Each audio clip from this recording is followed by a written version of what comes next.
Your Eminence, does a Catholic in this situation, even facing this pandemic with all the cautions, and should the faithful be allowed to receive communion on the tongue if that's what they feel is the most reverent and for their situation? If this is the expression, and it has been for centuries, at least from the 8th century on, the Church understood that the most reverent way to receive Holy Communion was kneeling and on the tongue. And this was accepted for centuries, and it was the way I was formed as a child, and I am deeply grateful for it. Then they should be able to receive on the tongue. And I tell people who say for them to take the host in their hand is something that is repugnant to them. And I said, well, if the priest won't give you Holy Communion, you'll simply have to, on the tongue, you'll simply have to make an act of spiritual communion until you can receive again in the most reverent way possible for yourself.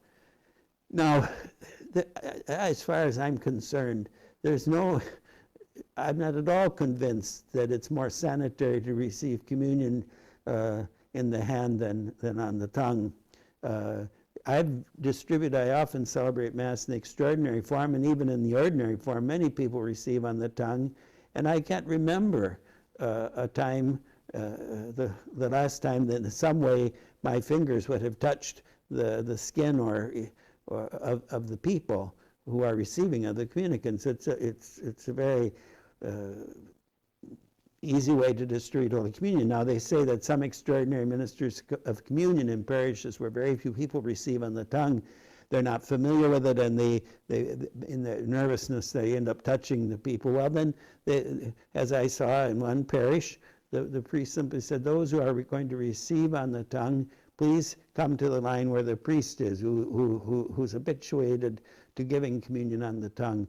But to ban communion on the tongue, I think is not good.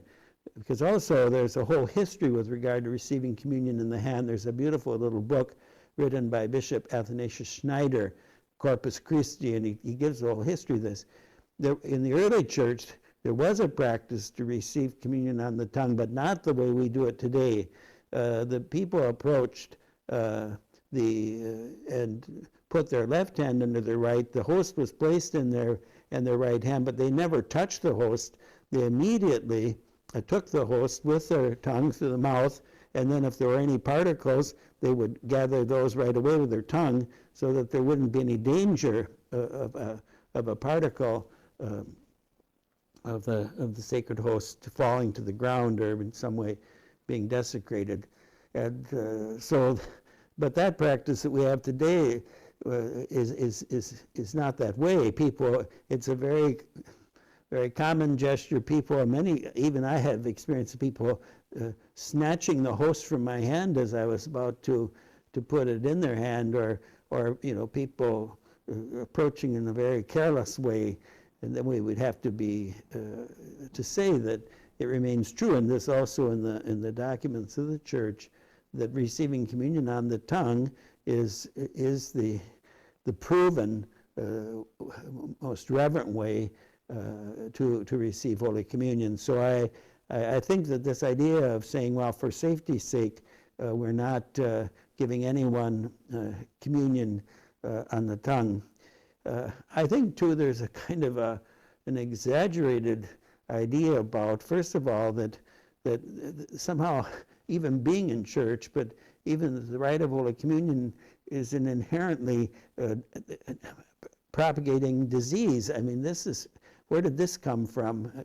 I don't think there's any evidence that any disease has been propagated or diffused by going to church and by receiving Holy Communion on the tongue. And we've developed a mentality. Granted, this virus is very peculiar, and there are many things about it that we don't understand, and we get very conflicting reports. But I get the idea today that everyone is suspect of carrying this disease. In other words, all the healthy are now suddenly also thought to be sick. Well, this isn't a human way of living. And if people are not showing signs of ill health and so forth, then I don't think we should treat them. And sure, take the precautions, use the hand sanitizer and the other things, and even if people, I mean, I think it's sad, but if people have to wear masks during Mass, all right, but don't treat these most sacred moments, the moment of receiving Holy Communion and so forth, in a way that's exaggerated in terms of trying to protect people's health. I think there has to be reason and faith work together to know how best to approach these situations. And I think I've heard from a number, or heard about a number of good bishops and priests who have found ways to continue to make the sacraments available for the faithful in these times by using their creativity and by expressing their deep faith in the sacraments. But that would, I'm sorry I went on a bit long, but that would be my thoughts about that.